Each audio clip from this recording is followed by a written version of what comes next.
Hello, नमस्कार दोस्तों। मैं हूं L C. Yadav, assistant professor public administration, government Bangar college Didwana से। पहले के वीडियो में हमने क्लासिकल थिंकर और मानव संबंधवाद के बारे में पढ़ा था और आज के इस वीडियो में हम व्यवहारवाद की बात करेंगे।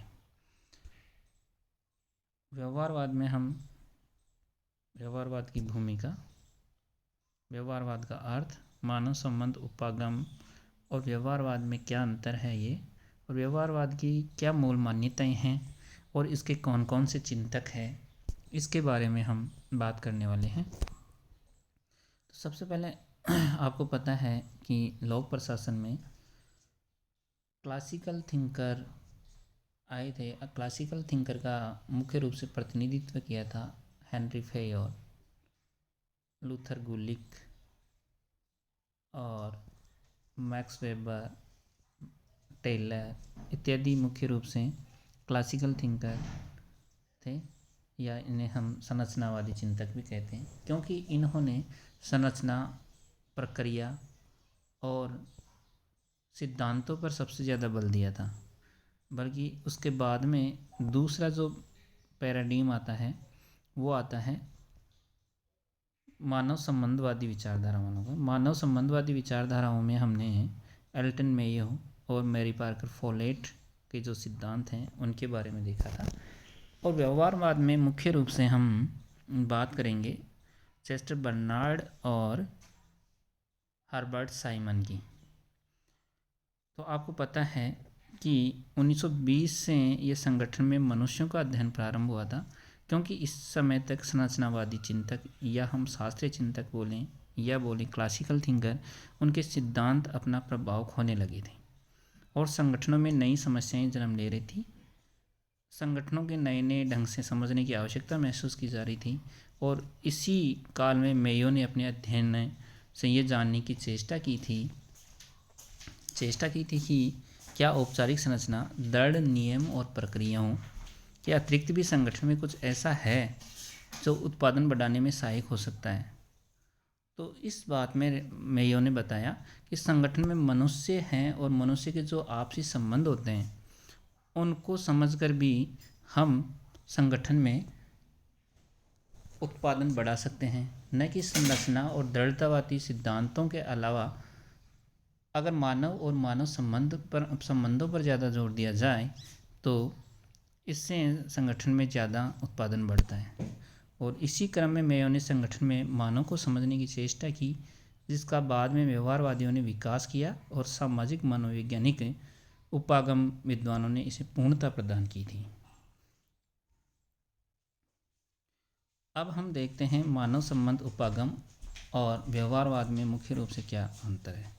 तो मानव, और हम 3 पैराडिम में लेते हैं, एक तो मानव संबंध उपागम में, दूसरा व्यवहारवाद और तीसरा सामाजिक मनोवैज्ञानिक उपागम।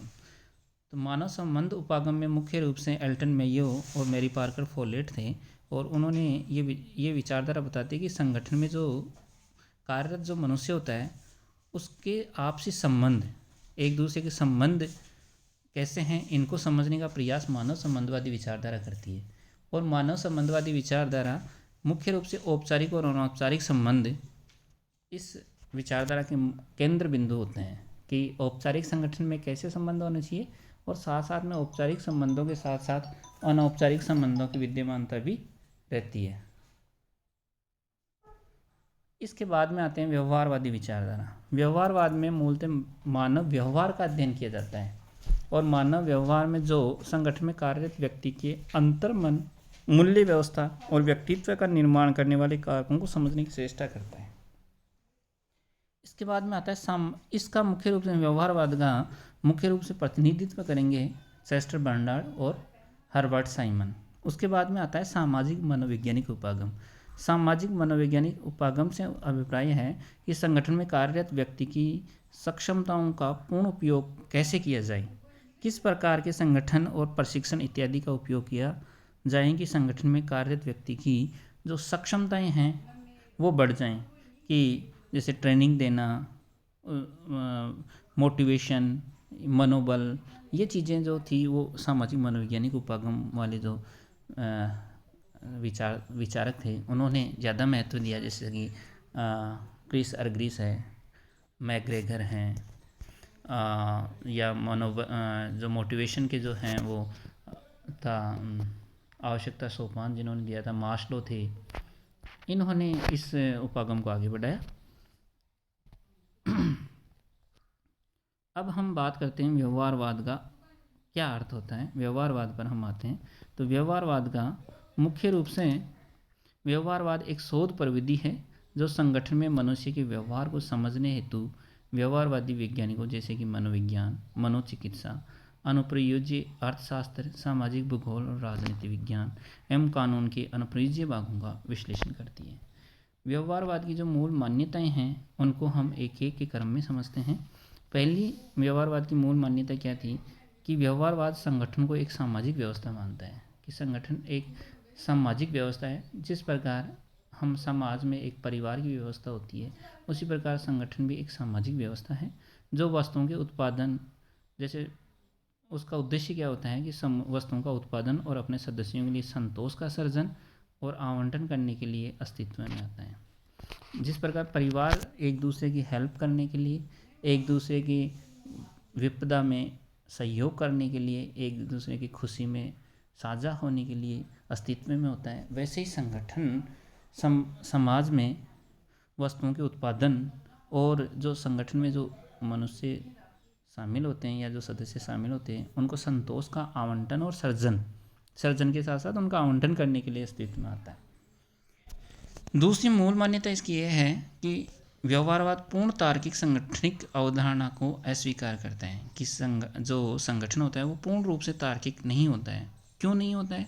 क्योंकि संगठन मनुष्य से मिलकर बना होता है और मनुष्य का व्यवहार तार्किक होने के स्थान पर अतार्किक अधिक होता है। क्योंकि मनुष्य इमोशनल व्यक्ति होता है, उसमें कुछ अपने संवेग होते हैं और उन संवेगों के अनुसार व्यवहार करता है।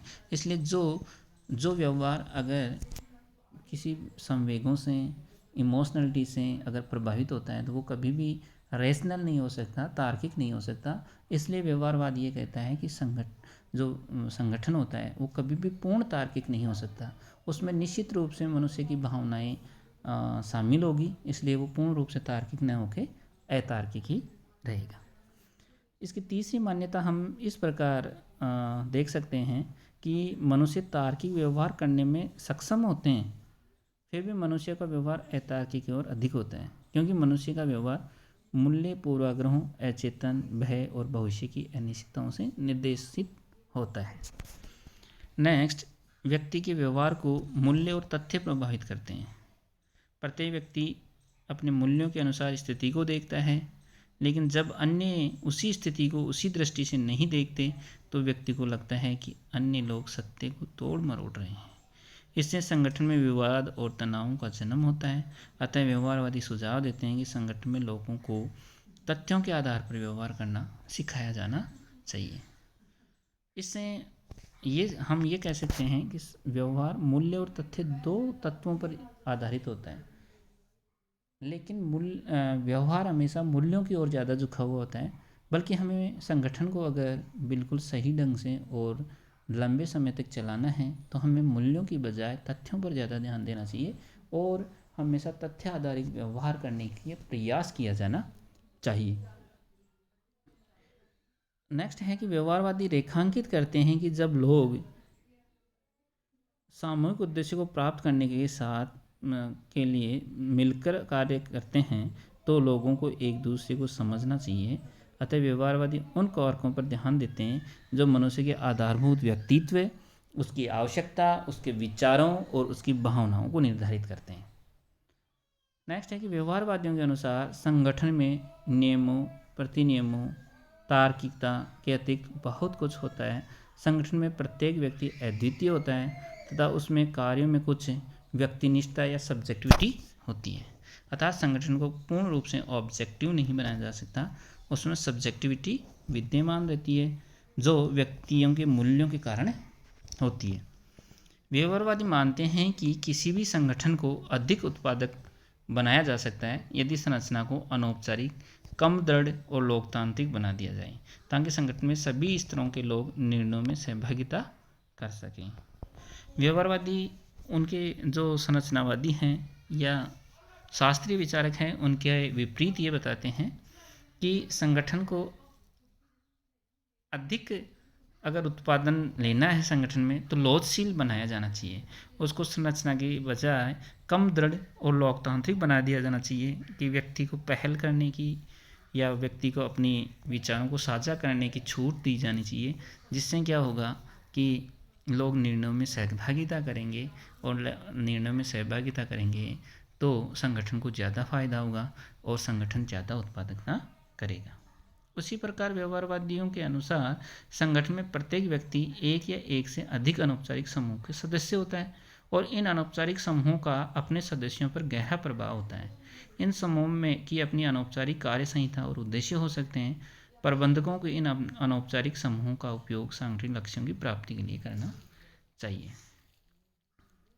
संगठन जो व्यवहारवादी विचारधारा ये कहती है कि जैसे मानव संबंधवादी विचारधारा एल्टन मेयो ने मुख्य रूप से अनौपचारिक संगठनों को रेखांकित किया था और ये कहते हैं कि हमेशा किसी भी संगठन के साथ साथ औपचारिक संगठन के साथ साथ अनौपचारिक संगठनों की विद्यमानता होती है और इन अनौपचारिक संगठनों की विद्यमानता के साथ का हमेशा ही जो प्रबंधक होते हैं उनको सकारात्मक उपयोग उनके द्वारा सकारात्मक उपयोग किया जाना चाहिए, यानी कि इन संगठन अनौपचारिक संगठनों का सकारात्मक उपयोग अपने संगठन के उद्देश्यों के लिए किया जाना चाहिए।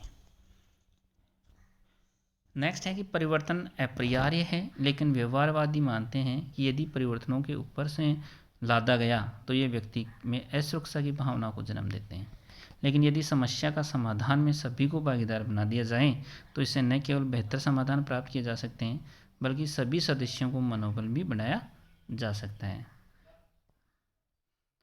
व्यवहारवाद ने लोक प्रशासन की आनुभविक शोध को आवश्यक बनाया तथा तथ्यों को एकत्र व विश्लेषण के द्वारा सिद्धांत निर्माण पर बल दिया। व्यवहारवाद ने लोक प्रशासन में विज्ञानवाद पर बल दिया।